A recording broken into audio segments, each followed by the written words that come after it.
이제 9월 시장도 얼마 남지 않았습니다. 거래 일수로 따지자면 이제 이틀밖에 남지가 않았는데 이번 9월은 사실 뜻밖의 상승세를 보여줬던 그런 한 달이었죠. 네. 과연 10월 장은 어떨까요? 지금 물론 시장은 조정을 보이고 있지만 경제 지표는 개선되고 있기 때문에 10월에 대한 기대감도 버리기는 어려운 것 같습니다. 자, 오늘 동양증권 김주영 팀장과 함께 이야기 나눠보도록 하겠습니다. 안녕하세요. 안녕하십니까. 네, 안녕하십니까. 자, 먼저 이 10월 장세 어떻게 그려질 수 있을지 자, 먼저 수급 상황부터 점검을 해보도록 할게요. 10월에 이 외국인 수급은 어떻게 펼쳐지게 될까요? 네, 지금 외국인 투자가들한테 관심을 갖는 이유는 이제 국내 증시 내부적으로 봤을 때 그 국내 투자자들은 소위 말하는 펀드 환매 때문에 국내 기관들이 연기금을 제외하게 되면 큰 매수열을 갖지 못하고 있습니다. 그렇기 때문에 현재 시장이 추가 상승을 위해서는 외국인 투자가들이 어느 정도 매수 주체로 나서줘야 되는데 그 역할을 지금 하고 있기 때문이라고 보여집니다. 9월부터 좀 뚜렷하게 이제 외국인 매수가 이제 가시적으로 나타나고 있는데요. 시장의 생각과 조금 달랐던 이유들은 이렇게 진단해 볼 수가 있을 것 같습니다. 당초에는 그 미 연준이 이제 양적 완화를 이제 축소를 하게 되면 그동안 투자됐던 이제 신흥국들, 뭐 주식이든 채권 자산에서 돈이 좀 빠져나올 것이다. 그렇게 되면 외국인 투자가들이 좀 매도하지 않겠냐라는 걱정을 했었었는데요. 반대로 국내 증시에서는 강한 순 매수를 보여주고 있습니다. 여기에는 한 세 가지 정도의 이유를 들 수가 있을 텐데, 첫 번째는 대부분의 국가들이 과잉 투자됐던 국가들을 중심으로 보면 소위 말해서 대외 유동성에서 취약한 점을 갖고 있습니다. 뭐 경상수지가 적자가 난다거나 아니면 재정수지가 적자를 보이거나 그래서 이제 대외 유동성의 취약점을 보인 반면에 국내 경제는 이와 정반대의 모습들로 재정수지 그다음에 경상수지 모두 흑자를 기록하는 그렇게 보니까 외국인 투자가들 입장에서는 굉장히 안정적인 투자처로 부상을 했다라고 볼 수가 있습니다. 두 번째는 이제 중국 경제에 대한 모멘텀이 우리 국내 증시에 호재로 작용하고 있다 이렇게 보여질 텐데요. 당초 중국 경제는 경착륙에 대한 우려가 굉장히 강했습니다. 근데 시간이 지날수록 경착륙보다는 연착륙의 모습들이 이제 확인이 되고 있고 또 최근 한두 달 동안에 나온 경제 지표를 보시면 당초 생각보다 다 서프라이즈, 그러니까 예상치보다 좋은 결과치를 연이어서 발표를 해주고 있습니다. 국내 경제가 중국의 노출도, 그러니까 수출 비중이 한 25% 정도 되거든요. 그것만 보더라도 중국 경제의 모습들이 국내 증시에 굉장히 민감할 수 있다. 이것이 또 하나의 투자 매력이 되는 것 같습니다. 세 번째는 지난 한 2, 3년 동안 신흥아시아 증시가 강한 랠리를 보인 반면에 국내 증시는 박스권에 갇혀져 있었습니다. 그런 과정에서 국내 증시의 밸류에이션이 굉장히 싸졌거든요.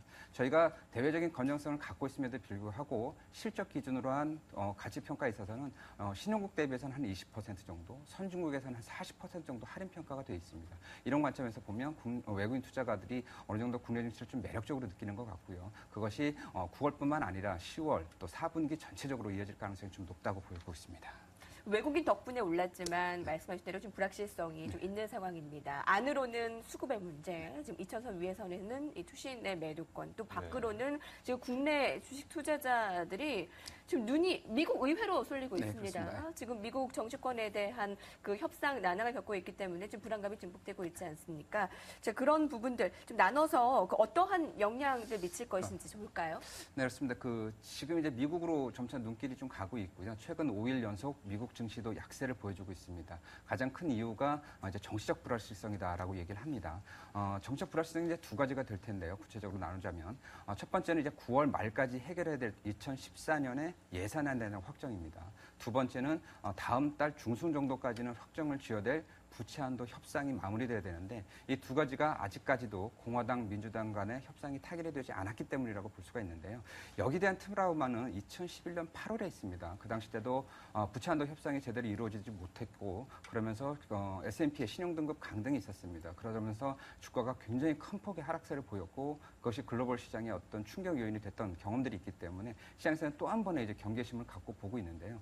전체적인 여건은 2011년 8월과는 전혀 다르다 이렇게 진단을 할 수가 있습니다.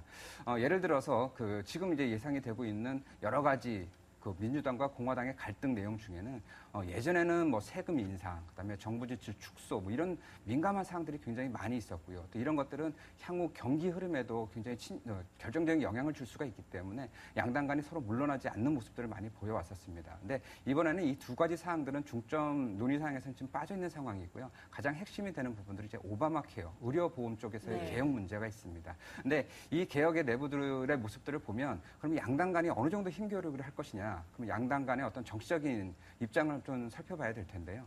먼저 공화당 입장에서 보면 내년에 이제 중간선거가 있습니다. 그리고 중간선거에서 다시 한번 다수당의 지위를 좀 확보하기 하려는 욕심이 충분히 있기 때문에 지금 이 국면을 소위 말하는 뭐 정부 폐쇄라는 어느 정도 극단적인 상황으로 몰고 가지는 않을 거다라는 이제 정치적인 위치를 말씀을 드릴 수가 있고, 두 번째 민주당 입장에서 보면 이 오바마 케어가 모든 국민이 찬성하는 게 아닙니다. 여론조사의 일부이긴 하지만 절반 이상이 반대하고 있다고 하거든요. 그렇기 때문에 민주당 입장에서도 이걸 강행할 가능성은 좀 낮다 이렇게 보고 있습니다. 따라서 제가 개인적으로 판단하건대는 이 오바마 케어 부분에 있어서는 또 한 번 1년을 연기를 해서 실행 여부를 점검을 하든지 아니면 일부 수정을 하면서 양당 간의 합의를 보든지 그런 과정을 겪으면서 지켜나가지 않겠느냐. 그래서 이 부분 오바마 케어 문제가 해결이 되면 앞서 말씀드렸던 2014년의 예산안과 그다음에 부채한도 협상 자체가 10월 중순까지는 큰 파국을 맞지 않고 해결할 것이다라는 이제 좀 긍정적인 시나리오를 갖고 있습니다. FOMC 회의 재정 협상이 증시에 민감한 변수로 좀 작용을 하고 있는 것 같네요. 네, 그렇습니다.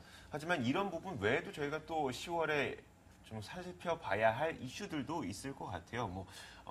이번에 저희가 FOMC 회의 같은 경우는 10월에 열리고 12월에 열리지 않습니까? 또 11월이라는 공백 기간이 있다 보니까 또 10월이 어느 정도 중요한 변수로 작용을 할 수도 있을 것 같고요. 어떤 이슈들이 있습니까?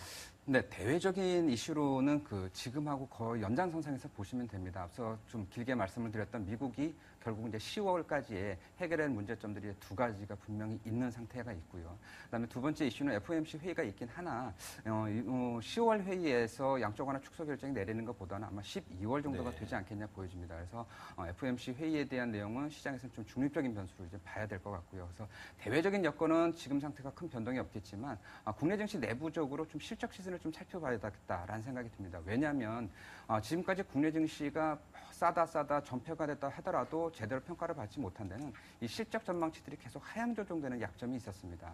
근데 이번 3분기 때는 과연 그런 하향 조정 흐름들을 계속 이어갈 건지 아니면 어느 정도 하향 조정이 멈추고 긍정적인 뷰로 좀 바뀌어갈 것인가를 첫 번째 점검을 해야 될 것 같고요.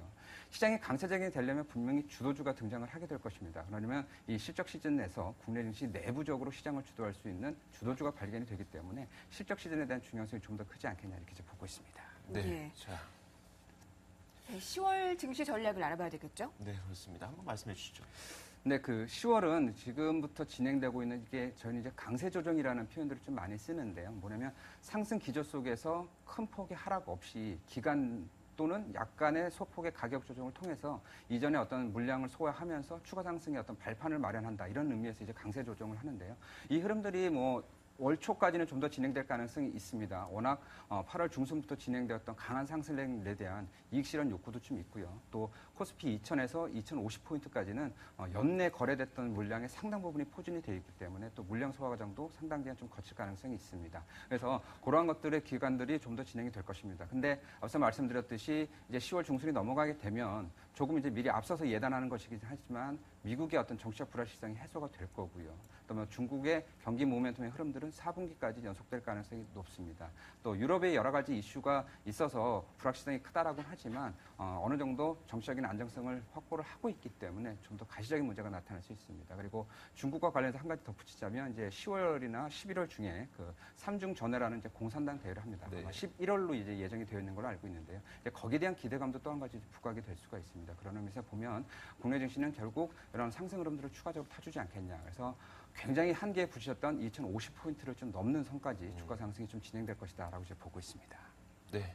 자, 2050포인트까지도 올라설 수 있다. 미국에서는 정치적인 불확실성 해소가 될 것이고 유럽도 마찬가지고 중국에 대한 기대감도 남아있는 상황입니다.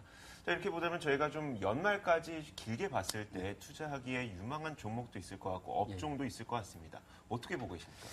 네, 단기하고 조금 중기로 좀 나눠서 말씀을 드리면 네. 지금 아까 제가 숨고르기 국면, 물량 소화 과정 이런 표현들을 말씀을 드렸는데 코스피의 상승 타력이 좀 떨어진 상태에 있습니다. 이 기간에 좀 노려볼 수 있는 단기 전략은 좀 코스닥 시장에 좀 주목할 수도 있겠다라는 건데요.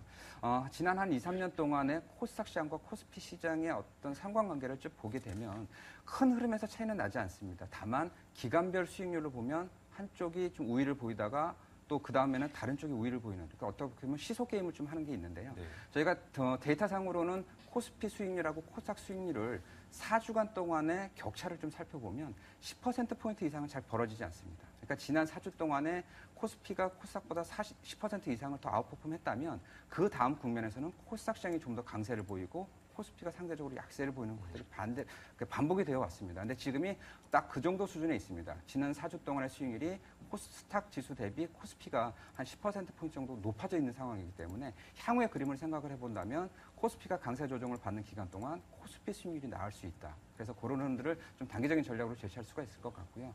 두 번째는 중장기적으로 또 말씀하셨던지 연말까지 계속 가져갈 수 있는 종목들은 뭐냐라고 하면 저희는 그렇게 판단을 하는데요. 하나의 상승 사이클에는 하나의 주도주가 그대로 유지가 된다라고 보고 있습니다.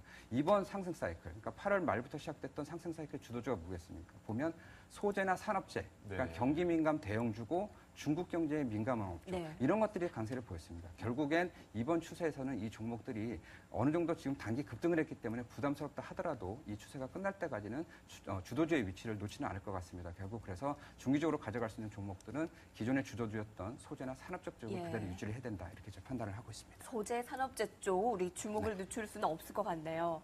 네, 그렇습니다. 자, 오늘 동양증권 김주영 팀장과 함께 했습니다. 고맙습니다.